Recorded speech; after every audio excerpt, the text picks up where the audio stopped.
Hi guys, welcome back to our channel. So ఇప్పుడు మనం మాట్లాడుకున్న టాపిక్ పుష్ప అనమాట. సో పుష్ప ట్రైలర్ అయితే 17వ తారీఖు 6 గంటల 3 నిమిషాలకు అయితే రిలీజ్ అవుతుంది. అది అందరికీ తెలిసిందే. అది కూడా బీహార్లోని పాట్నాలో రిలీజ్ అవుతుంది, గాంధీ మైదాన్లో. సో అక్కడ ఏ విధంగా ఉందంటే ఇప్పుడు పొజిషన్, సో ఒక షారుఖ్ ఖాన్, ఒక సల్మాన్ ఖాన్ ఆ రేంజ్లో ఉందన్నమాట. సో ఆ అరేంజ్మెంట్ కానీ ఆ Pushpa trailer event, so release event అంటే మూవీ కాదు, సో ట్రైలర్కే ఆ విధంగా హడావిడి ఉందన్నమాట. పుష్ప పుష్ప పుష్ప ఏడ చూసిన పుష్ప. సో పుష్ప వచ్చిన దగ్గర నుంచి ఆ మ్యాన్ అయితే కంటిన్యూ అవుతా ఉంది. సో పుష్ప వల్ల బన్నీ గారు అయితే సో టోటల్గా పాన్ వరల్డ్ హీరో అయితే అయిపోయారని చెప్పుకోవచ్చు.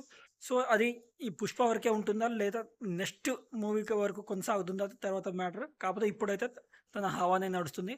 17వ తారీఖు షూర్ షాట్గా తన మ్యాన్ అయితే కొనసాగుతుంది అనమాట. ఈ ట్రైలర్ నెడివి ఏదైతే ఉందో 2 గంటల 44 సెకండ్లు అయితే ఉందని చెప్పుకోవచ్చు అనమాట. సో దాంట్లోనే మనం మొత్తం హోల్ మూవీ అయితే చూపించబోతున్నారు. 'పుష్ప గాడి రూల్' అండ్ 'పుష్ప గాడి రైజ్' అయితే చూసాము పార్ట్ 1లో. 'పుష్ప గాడి రూల్' అయితే చూడబోతున్నాము. సో తగ్గేదేలే అసలు. ఫ్యాన్స్ అయితే ఎక్కడ తగ్గట్లేదు. సో ఫ్యాన్ వార్ జరిగినా ఏం జరిగినా బన్నీతోనే ఉంటాం, బన్నీతోనే చేస్తాం. అంటే ఉంటే బన్నీతోనే ఉంటామని చెప్తున్నారనమాట. ఏమున్నా వెనకడుగు వేసేదే లేదంటున్నారు ఫ్యాన్స్. వాళ్ళ ఏదైతే చెప్తున్నారో దానికి అయితే హ్యాట్స్ ఆఫ్ అని చెప్పుకోవచ్చు అనమాట. సో ఒక పాన్ ఇండియా హీరో అని కాదు, పాన్ వరల్డ్ హీరో లెక్క సో ఏదైతే అవి ఏర్పాట్లు చేస్తున్నారో ఆ విధంగా ఉన్నాయని చెప్పుకోవచ్చు అనమాట.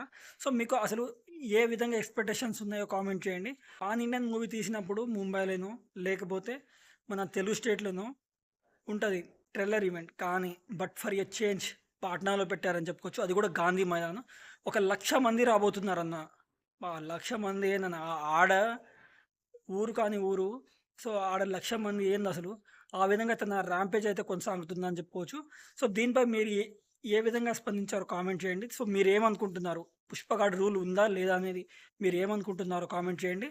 సో 2 నిమిషాల 44 సెకండ్లు ఏదైతే ఉందో సో అది ఒళ్ళంతా పులకింతలు అయ్యే లెక్క ఉంటుంది. సో ఒళ్ళు మొత్తం కళ్ళు పెట్టుకొని చూసేలా అవుతుందన్నమాట. సో సెకండ్కి ఒక మనకు గూస్ బంప్స్ అయితే రాబోతున్నది. సో అదైతే చెప్పుకోవచ్చు అనమాట. సో ఈ మూవీలో రష్మిక మందన, అనసూయ గారు, సో సునీల్, తర్వాత మన చాలామంది అయితే ఉన్నారు.